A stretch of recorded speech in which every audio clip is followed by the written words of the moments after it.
Thank you very much, Nikki, for that wonderful introduction. I always feel slightly a fraud when I hear myself described in these ways, because when you're on the other side of the creative process, you're mostly aware of what you actually haven't done rather than what you have. And you know, a book is for a moment. You have about sort of 5 minutes to enjoy it, and then you've almost forgotten what it is that you've done, and you're on to the next sort of process. Thank you also, Nikki, for inviting me to do this keynote. As somebody who has managed to reach this point in my life without acquiring any academic qualifications, whatever, it's a very interesting thing to find myself talking to PhD students. Of course, in the early 70s, there was no such thing as practice-driven research in visual art. There were no creative writing courses. You certainly couldn't work across disciplines. And I did spend a couple of years at university before deciding it wasn't for me and launching myself off into a different path. So what I'm actually going to do today is talk you through how one does that different, how there's still a kind of rigour if you're going to be an artist or a writer, and the whole thing there is that there's no structures around you necessarily to show you how to do it, so you kind of have to make it up for yourself. And what I'm going to do is I'm going to sort of take you through, is everyone hearing me okay, by the way? Good. I'm going to sort of take you through the thread, one of the threads of my own process and what that resulted in Position Doubtful. It's something that began a very long time ago, and I've been making maps for a very long time. This one that is up on the screen at the moment. So this is a ground sheet which I took with me on my first return trip to the Tanami, which was in 1992. My family had left it 20 years earlier. My father died in 1990, was killed in a helicopter mustang crash in Queensland. And that sent me back to this part of the country that had been incredibly significant when I was growing up. And I really just felt driven to go back and touch base and, you know, see what was out there. What I didn't expect was to discover a world so dramatically different from the one that I'd left that I was drawn back into it rather than revisiting the past. I found myself sort of captured by the present and drawn into the future. But what I did was I took this canvas ground sheet on which I sort of mapped on a daily basis things I found, places that I went, and it sort of became a sort of it was an artwork but also a process. So ultimately it became this multi-layered object. It's still kind of rolled up in my studio, however many years later it is now, hate to think. But I continued in other kinds of my practice. This is actually a sand work, which is the entire floor of a gallery that's covered with sand, on which I've mapped various ways of thinking about the Australian landscape. And of course, to see the work, you had to walk on it, which meant that, very Buddhist in a way, you know, I finished it about 5 minutes before the audience, with, you know, people arrived, and the first thing, a couple of girls came in high heels and walked straight down the red track in the middle.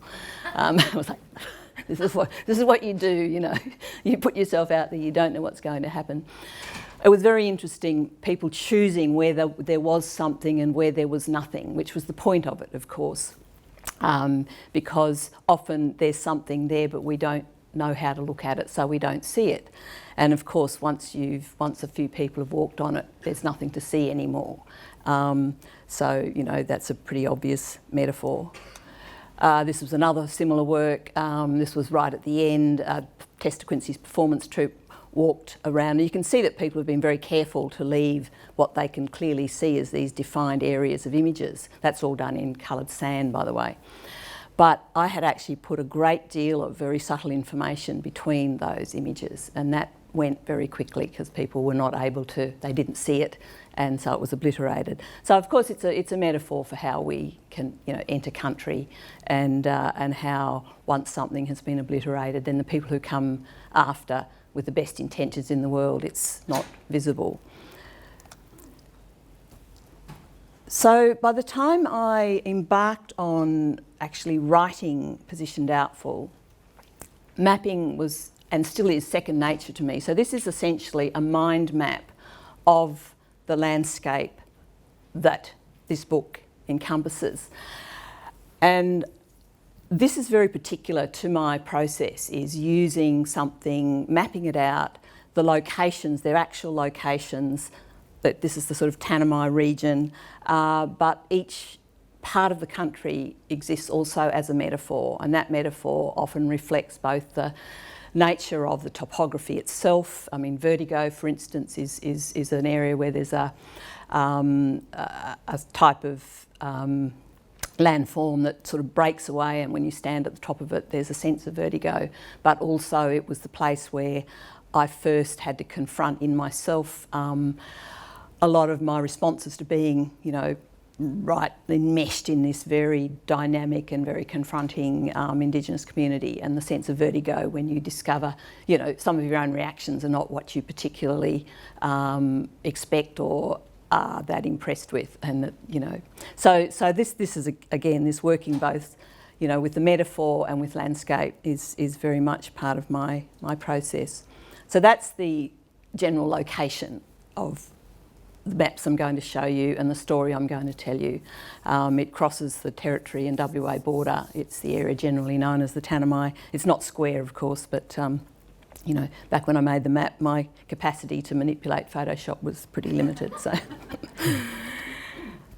this is the other thing I tend to do, is I will make little maps with overlays and so on. So this is using a satellite imagery combined with topography, and then onto it I've actually laid it's another version of the mind map, but combined with it there's my own mind map, the terms requiem, ephemera, undertow, lacuna, amnesia, but there's also two very important Indigenous dreaming tracks, both of which I've travelled with people on.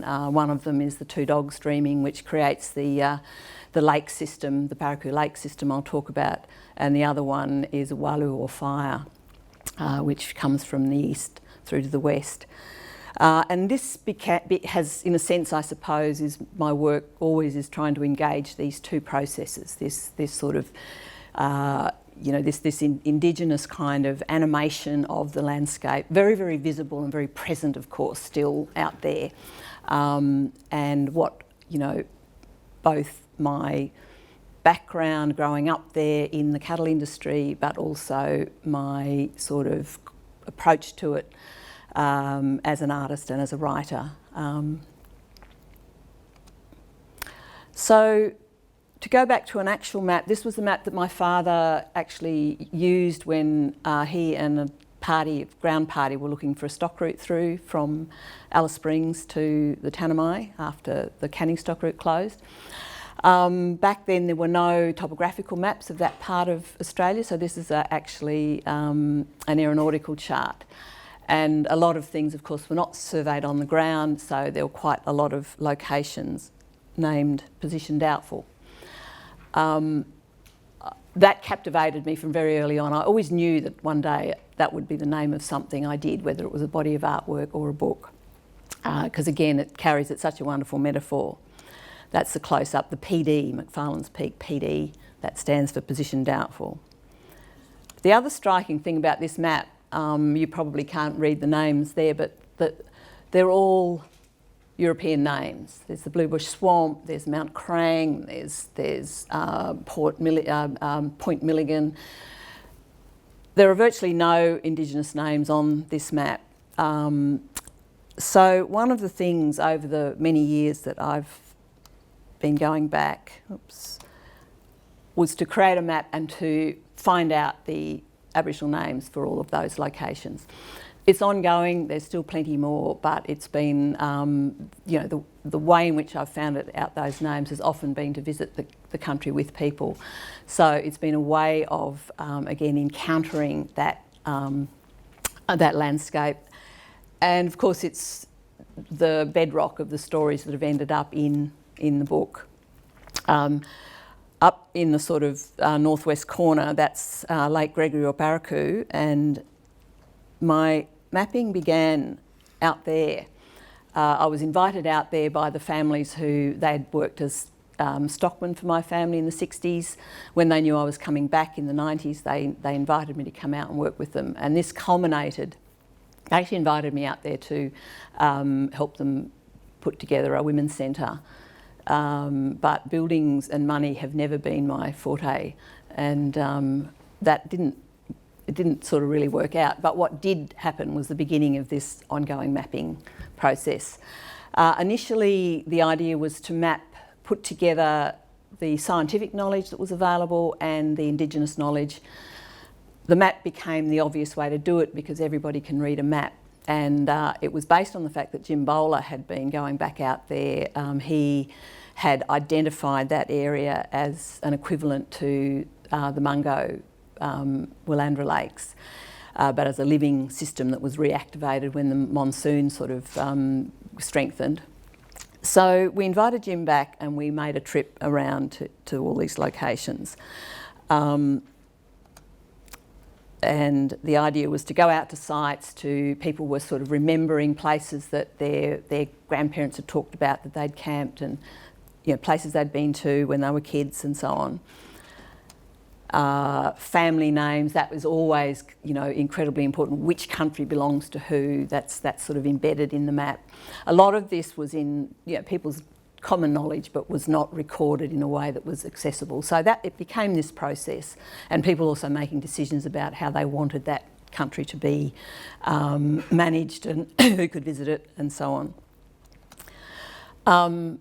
Of course, I started out with a square. It was very, very, very quick. I think by sort of day 2, we'd already gone off the edges of the original canvas. So I was basically told, well, you'll just have to stick the information on and fix it up later.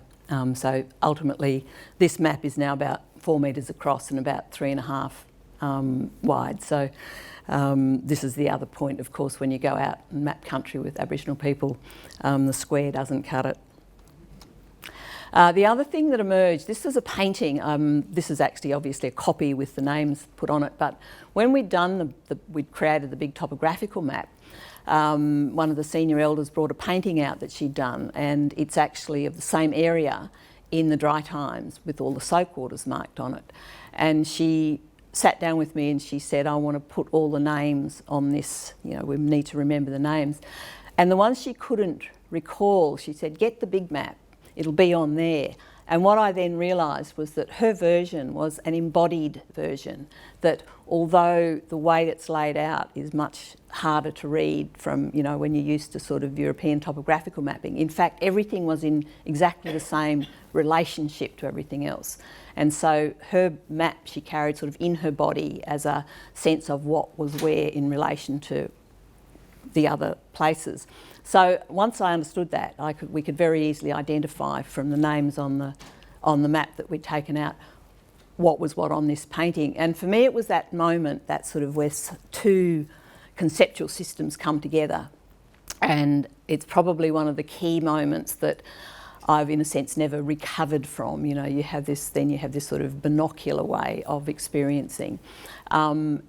So we continued on with people bringing out, the maps became this kind of ongoing conversation about, that's a sort of genealogical charts. People would pull them out to identify where somebody fitted into the story, where it went on the map. This triggered the desire then to make more maps. A lot of the people living down there had been pushed off their country. Sturt Creek Station in the 60s, when equal wages came in, they wanted to map their country. So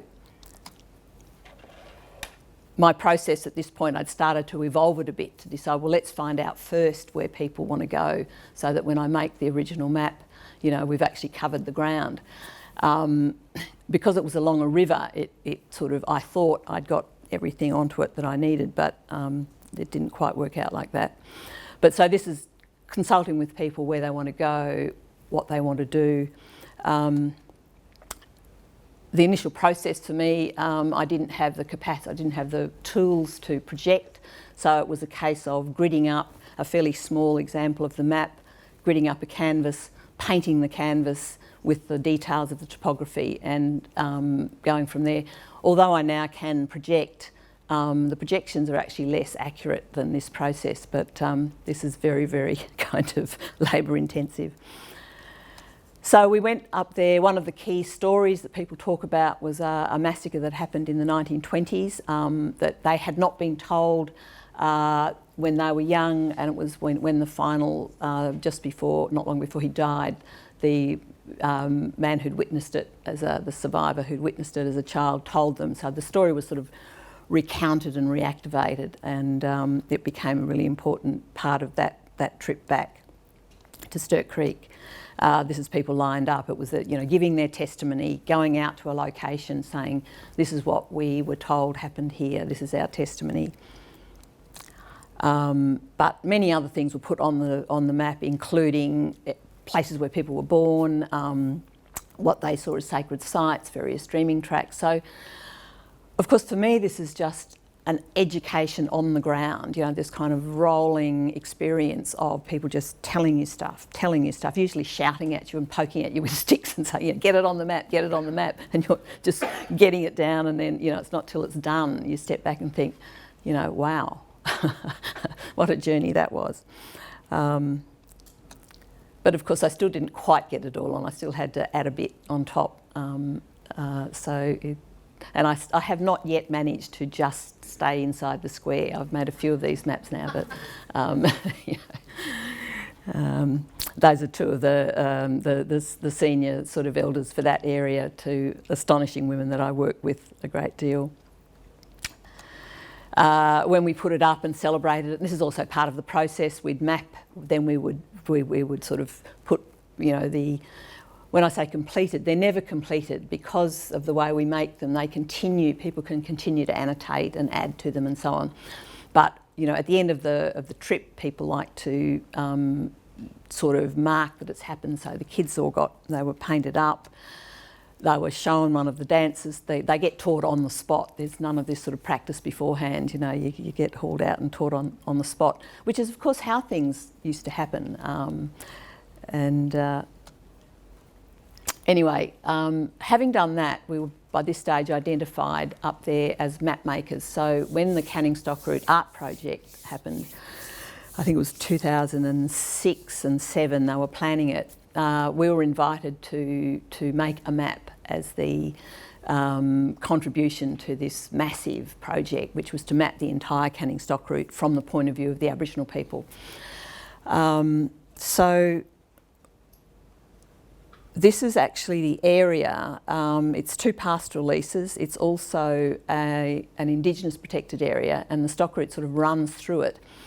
And back in the days that the people down in the desert were encountering, whitefellas for the first time, the Walmatjari, the people that I was working with, the cattle industry had already sort of come into their lives, and they were actually working, some of them travelled down the stock route with the drovers. So they brought to it a very different sensibility from the people further down, the Mahood and so on, who, a lot of them didn't actually come in from the desert until the late 60s. So this is a map I found in my father's gear of that same area, and it had been folded up and sort of wet and so on. And I've always loved this as a kind of, it's got that sort of Rorschach marks on it that suggest this hidden terrain, that behind the sort of topographical map, these other stories are kind of lurking. That's actually what I did to the original map. I've been trying to peel off the things I did over the top of it. When you're an artist, you just have this material and you think, a map, I'll use that as the basis for a painting. And then when I came back to right position doubtful, I got it out and I thought, underneath it is this kind of document, this unique document, which I have, you know, messed around with. So I've been attempting to sort of peel off the things I did to it with not, I mean, it's quite a nice palimpsest type document still, of course.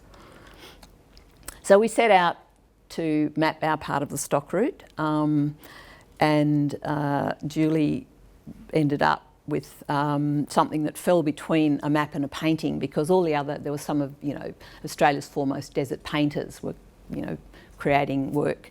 And so our mob thought, well, we have to make this map look fabulous. So that was the beginning of the dotting to, just to suggest different types of vegetation and so on. And that was the final result. But the whole engagement with the canning was a very interesting exercise, because the canning, this is actually a map of the canning drawn for Joseph Birdsall by one of the Paraku Lake Gregory traditional owners. What's really interesting about this is that north is at the south. So it's very accurate, but it's actually coming from this sensibility that does not automatically locate north at the top.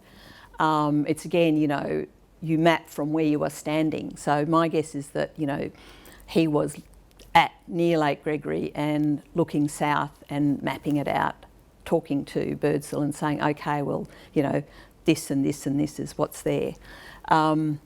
So again, it's these different ways in which we we sort of conceptualise, and you know, as Westerners tend to automatically think that everything is, you know, north is at the top, but it's just not the case out in the desert. This is another really interesting conceptual sense of the canning, because if you read Canning's diary, they were literally walking, they were travelling through unknown country and what to them was incredibly empty. So the stock route is up through the middle, you can see the bits of text and so on. This is taken from, the overlays are actually taken from the work of an anthropologist called Kim Ackerman, who travelled with a lot of the traditional owners mapping the dreaming tracks, and this is a very simplified version of the traces and tracks that were already, you know, inscribed through the desert, and which, of course, Canning and his party were completely unaware of. But what I really, and this is something that emerged during the Canning, when the artists were travelling up the Canning, there was an old man called Billy Patch, old Aboriginal man, and he actually reduced that weave of dreaming tracks to a grid. So this is his sand map. He drew a grid. Those are all the dreaming tracks. Those are the coordinates of the desert, of the dreaming tracks, and the canning is that wiggly line like a snake track up through it. And this for me is a really compelling piece of cognitive information, and this is where I'm going to resort to my book, because you know, I did that. I wrote it very carefully back in the day, because the grid gets a bad rap often as a kind of means by which, you know, a colonial kind of means of mapping and controlling country and things like that. But actually, you know, grids appear very frequently, or grid type forms, in a lot of desert painting. Anyway, when I was writing Position Doubtful towards the sort of late stages of it, I discovered a bit of information which really excited me. So it was 2014, the Nobel Prize in Physiology or Medicine is awarded to 3 neurosciences for their discoveries about how the brain locates where we are and plots how we move through space. One half of the prize is awarded to John O'Keefe, who 30 years earlier discovered that certain cells in the hippocampus, the part of the brain that generates emotion and encodes new memories, form cognitive maps of the environment. The other half of the prize is jointly awarded to Maybrit Moser and her husband, Edward Moser, who discovered that cells in the neighbouring entorhinal cortex fire in distinct grid-like patterns. The grid cells create a spatial map and fix the coordinates, while the place cells remember specific locations. It's clear evidence that cognitive processes have a physiological origin. It seems that maps are a direct reflection of how our brains function. The template of the grid, with specific places located on it, mirrors the neural coordinates that let us find our way in the world. There's a continuous feedback loop between the interior self and the external environment. Navigation, memory and emotion are all located in the hippocampus, a seahorse-shaped sliver of matter replicated in both hemispheres of the brain. That the neural receptors which allow us to know where we are occur in the same nub of the brain that governs emotions and the laying in of new memories suggests that these capacities are wired into the same circuit. Does a map, registering in the hippocampus as a navigational tool, send a sympathetic ripple along the nerve thread of memory and feeling? If that's so, if our ability to find our way and to know where we are is tied inextricably to feeling and remembering, it goes some way to explaining why certain places cast a spell of enchantment on us. So, again, this is one of those little, a little drawing in the sand that is astonishing in what it's telling us about the way that, our own bodies have been, and our brains have been wired by the environment we're in, and how we have, how it's been constructed to read it. So I felt much better about the fact that the grid had always intrigued me in various ways and emerges quite a lot in my own artwork. Anyway, what began to develop after we had made these maps around location was to start using the mapping as a means of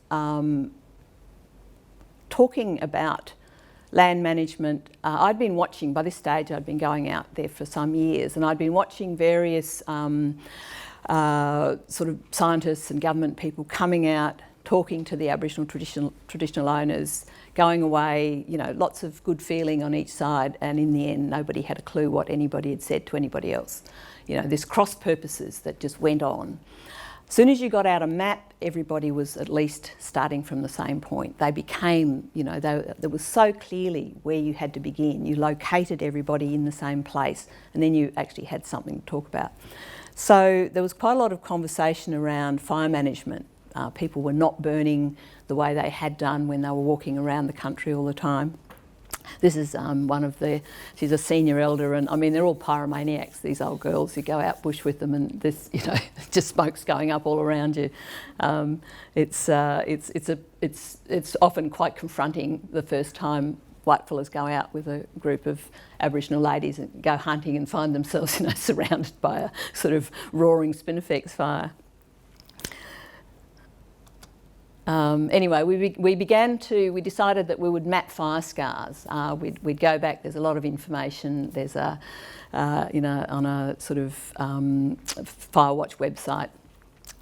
This is the photograph I love. This is my co-painter Veronica Lulu, and it's such a kind of example of, map and woman and country, all sort of being part of the same process. Oops. Ultimately, this took several years to paint. It covers 6 years of fire scars from 2006 to 2011. And again, it was a really straightforward way of showing people what was burning when, which areas were getting burned every year, the areas where the years there were huge wildfires, that sort of the yellow dotting and the orange dotting, they were both years where very, very hot years and big fires that, would not normally have happened in that way back in the day when people were mosaic burning.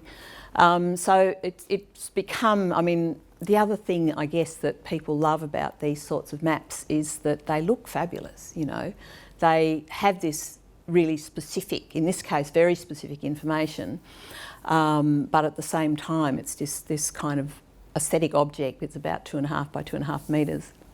And the painting, the actual making of them, the process of making, people really engage in. So, it's a way for them to both kind of process the information and at the same time take ownership of it, which was always very key, critical with this process.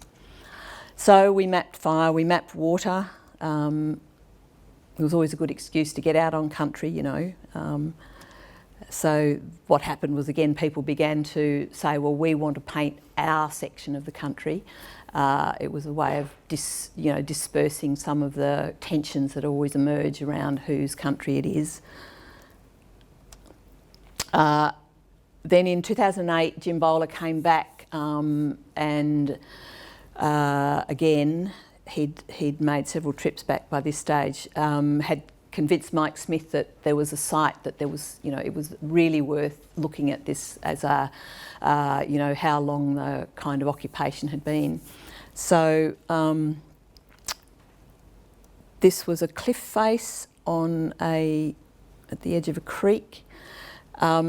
Eventually they had to get a bobcat and just dig a trench. It was so hard, the ground, and the poor sort of, you know, the volunteers, you'd go out each day and they'd just be sort of covered in dust, and, you know, they'd got a trench about this deep and found nothing. So eventually it was like, okay, get the community bobcat, dig out a trench. In the bottom of the trench they unearthed this stone which has got flakes snapped off it. It's in situ, it can be dated, thermoluminescence dating, and it comes back at 50,000 years. So clear evidence that, you know, out there at the edge of the desert, you know, occupation has been at least that long. And what was actually really interesting about this location too was that it was right on the kind of end of the Two Dogs Dreaming site. This is one of my paintings. You can see the grid in there. It's an aerial view. It's kind of, this is where I start to find myself slipping into the zone where I'm starting to dot the grid. And I often say to people, you know, my artwork has taken me into places that I don't intend to go, you know, this notion of transgression, and then I have to write my way out of it. So, you know, the writing is often just a kind of saying, well, look, I didn't actually mean to do this. This is how it happened, you know. This evolved ultimately into a process where the traditional owners painted a version of it. Quite a long and complicated story, I won't go into it. They weren't actually planning this, it wasn't a plan that the young rangers would do it, but when we got out there, it was going to be a collaborative white and Aboriginal artists, lots of women.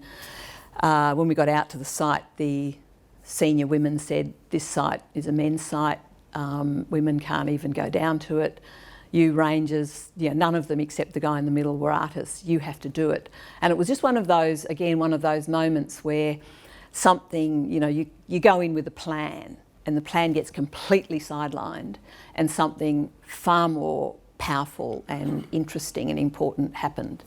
And I mean, these guys, not only did they revisit and relearn one of the key ancestral stories for the region. I mean, you can see how proud they are to have painted it.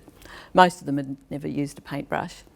But they also, I think what they were able to do, and what this process did, was to bring together the power of the scientific discovery right on that site of, you know, their own ancient heritage, and it just to mesh it seamlessly with the dreaming. So, you know, the two things do not have to exist in opposition to each other. You know, they, again, it's that binocular approach, you know, they sort of reveal the different aspects of the same place in this incredibly rich way.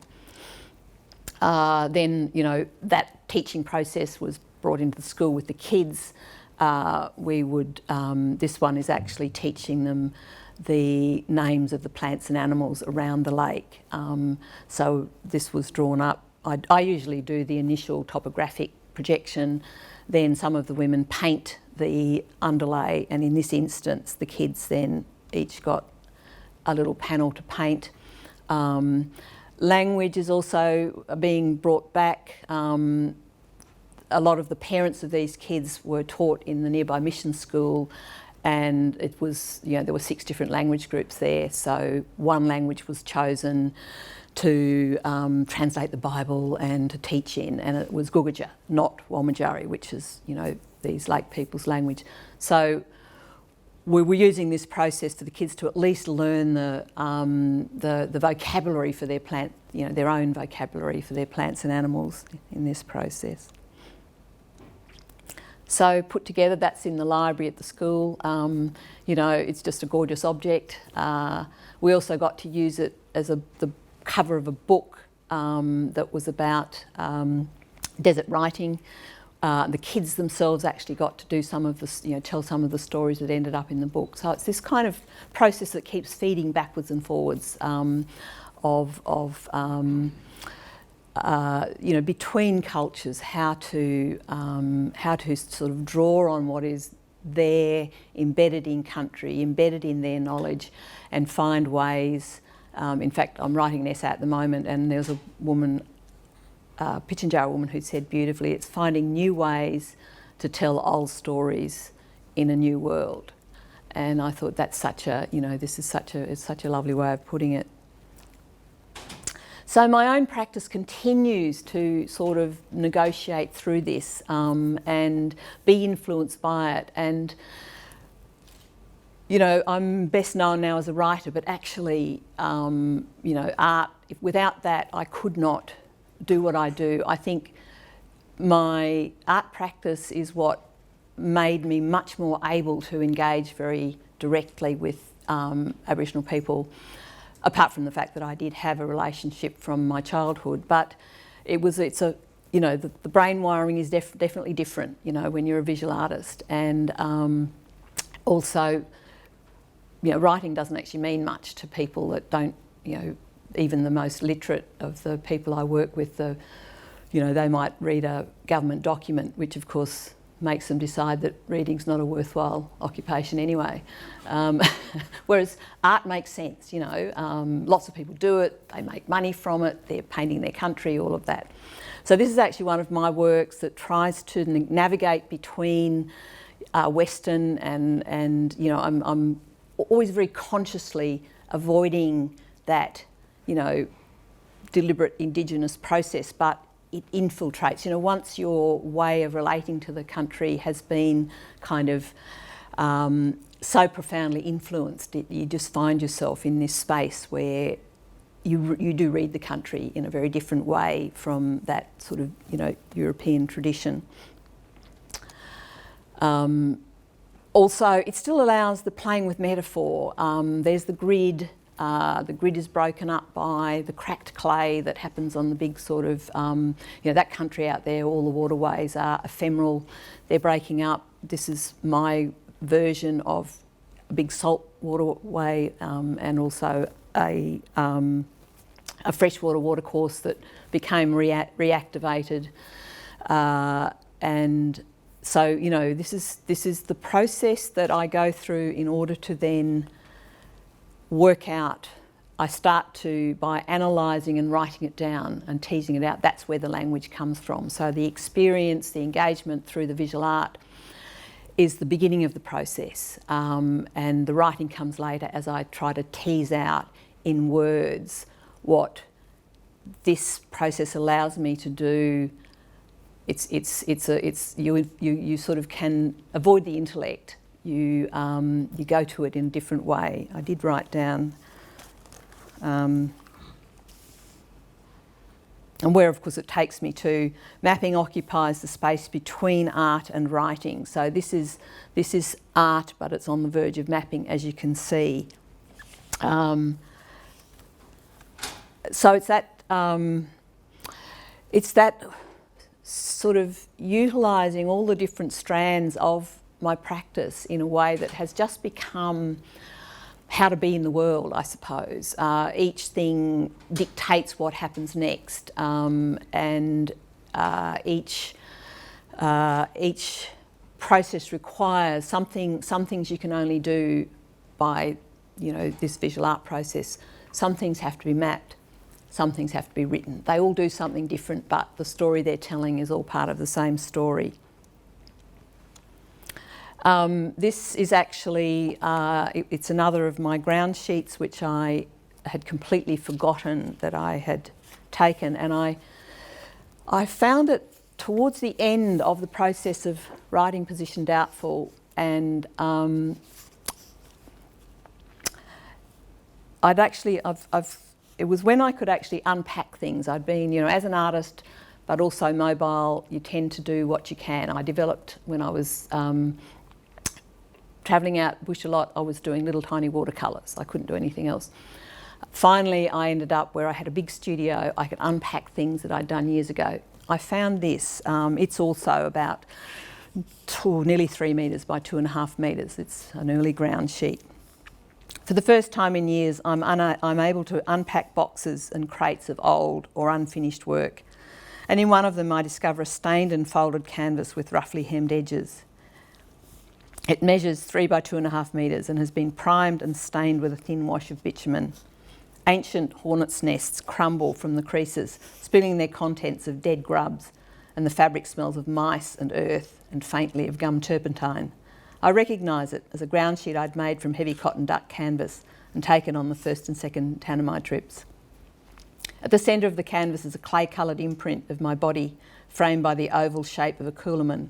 To the left of the body print, a wash of bitumen is pooled over a layer of white pigment. On the right, a shield-shaped grid blocked in with charcoal completes the forms. It's like opening a time capsule. This is what I've lost track of, I think, as memory recalibrates, and I remember the raw, unmediated relationship I once had between materials and ideas and country and the body. The shapes and pigments on the ground sheet represent real places, but they are mapped onto the coordinates of emotion and imagination. In spite of having forgotten that I had made it, I know that this is the map I've been missing. To orient myself on this map, I must stand in the middle of it and see the country radiating out around me. Or better still, lie down and feel the country radiating out around me. If I align myself with the body print, my head points south. So it's that serendipity factor as well in the creative process that I'm well through writing the book. I'm using this process, constantly revisiting it.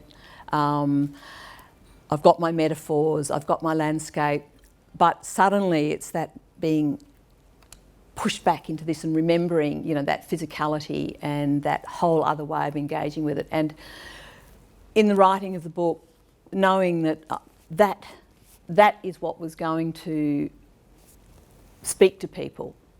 The ideas are really important and all of that, but it's that underlying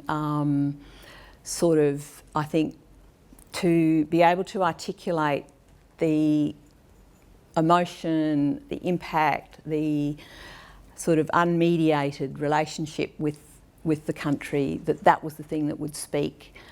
And I felt it was so important to do because, I think a lot of white Australians now who have a very, very deep relationship to country are very uncertain about how to articulate it, What I wanted the book to do, I guess, was to show that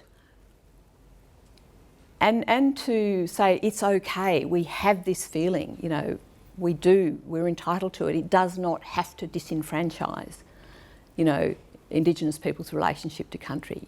It's what allows us to sympathise, empathise, understand. It's the point where we can meet rather than, for so long it's been seen as the point where we are, we're competing for the same ground. And I guess, my whole project in a way is to tease out how, we don't have to compete for the same ground, how we can occupy the same ground in ways that sort of complement each other. And so, it's not actually what I would have imagined myself doing. It's been a case of simply following these very, very deep kind of compulsions and, ending up still in position doubtful, I guess, but which is where I'll end my talk and open up to any questions from the floor.